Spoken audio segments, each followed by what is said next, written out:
Police gave an update earlier this hour on their investigation into the death of a former suspect in the Air India bombings. Detectives are appealing for witnesses. Ripudaman Singh Malik was shot dead yesterday near the site of one of his businesses in Surrey, British Columbia.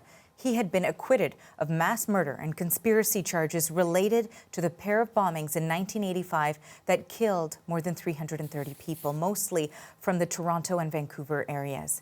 Nisha Thampi's mother was on that flight, and Nisha joins us now. Hi, Nisha. It's good to connect with you. I know this must be a difficult day. Yes, thank you very much for the opportunity to speak with you. So how have you been reacting to the news that has come to light in the past 24 hours? I have mixed feelings. You know, hearing the news yesterday brought back pain for myself and my parents. You know, every time this situation happens, it reopens wounds that are carried by families and others who've been touched by this tragedy. And I say others because even yesterday, or on June 23rd every year, I hear from people who've lost their classmates, their colleagues, friends from the neighborhood. You know, there's so many people who've been touched by this tragedy, and there's been no justice for their loved ones, for our loved ones, and no closure with the investigations or even the commission led by Justice Major. So, you know, some people say that yesterday justice was served, but it's not possible for me to equate the murder of my mother and 30 other innocent people and the murder of the prime suspect behind their deaths. So I appreciate the investigation that's happening now, but there has been no answers for myself and other families, you know, and we've lost an important link to the source of truth behind their murder. You know, that really highlights the sort of mixed emotions people would feel, because certainly justice has been lost in this particular incident. Of course, the worst in this country. And it took a long time for this to even be recognized as a Canadian tragedy. 37 years later, how do victims' families feel about where things stand now? So it's hard for me to speak on behalf of other victims, family members. I think each one of us has had our grief play out in different ways over the last 37 years.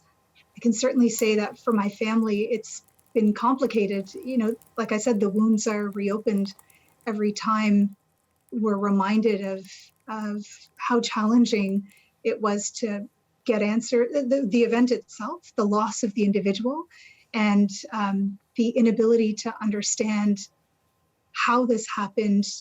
And you know, our only source of healing has been with the hope that with the Commission's report that this may be prevented in the future. You know, you brought up a good point that for some it feels like a key link to getting justice, so to speak. You know, that key link is gone now with information believed to be held by Mr. Malik. So with that, is there really a path to justice? I struggle with that question, and I think a lot of us do.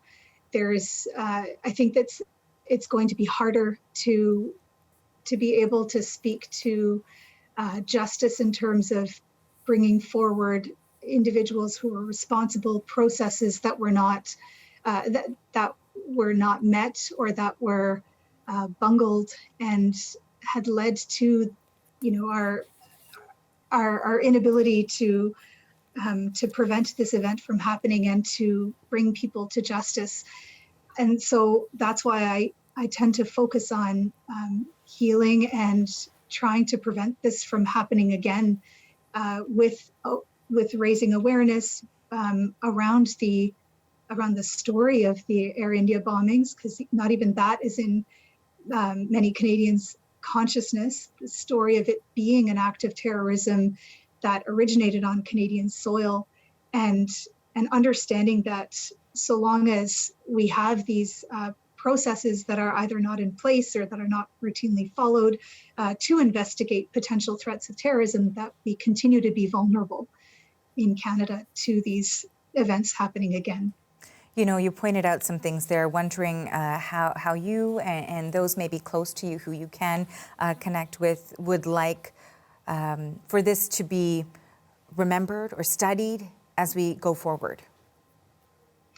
It's a really good question. I think for a long time, we felt pretty isolated. Our families felt isolated in having this even recognized as a bombing, by the media, and then as an act of terrorism that originated on Canadian soil. And I think there's been some healing with the report by the Commission that identified deficiencies in the system and systemic racism that families initially faced. But I would really appreciate to see more awareness and learning around it in our curricula, and to be able to sorry, I'm fumbling with words because it's such a complex it's not often that we're asked to give our impression on how to move forward, but really it's to raise awareness and to be able to find words together to explain what happened to our families, to be able to protect our communities from this happening again, recognizing that the people behind an act of terrorism of this magnitude have been living with impunity around us. And in terms of remembering your mother, of course, it's been 37 years, but I imagine the emotions from that never go. And I'm wondering how you honor your mother now, 37 years later, and with the light of this news, if that brought about anything for you too. So my mother was on the Air India 182 flight. She was 28 years old and loved the life that she had been living in Canada with my father. In the months after, my father quickly adjusted to being my everything. I've also had the good fortune of having another mother in my life. My father remarried a woman who had lost her daughter and husband on that flight, and that has been a source of healing for us. But it's also meant that when events like this happen, every time they happen, or around the 23rd of June, anything that kind of triggers the trauma that we experienced in our own ways, we get together and we talk through it and we tell stories, and we remind ourselves of how this came to be. As a child, my grief was focused entirely on the loss of my mother, and my parents meaning my father and my mother now, had the burden of understanding the circumstances surrounding their deaths. And as we move forward in our lives together, we rely on the stories and the knowledge that we carry. We tell these stories to my children, to people around us, and really it's to raise consciousness and awareness and a commitment that this won't happen again. This can't happen again. That's the justice that I can see being served, but only through the prevention of future events. As we lose links and sources of truth with people who may be aware of what truly happened to them and why. Nisha, thank you for spending some time to talk to us about this today. We appreciate it. Thank you.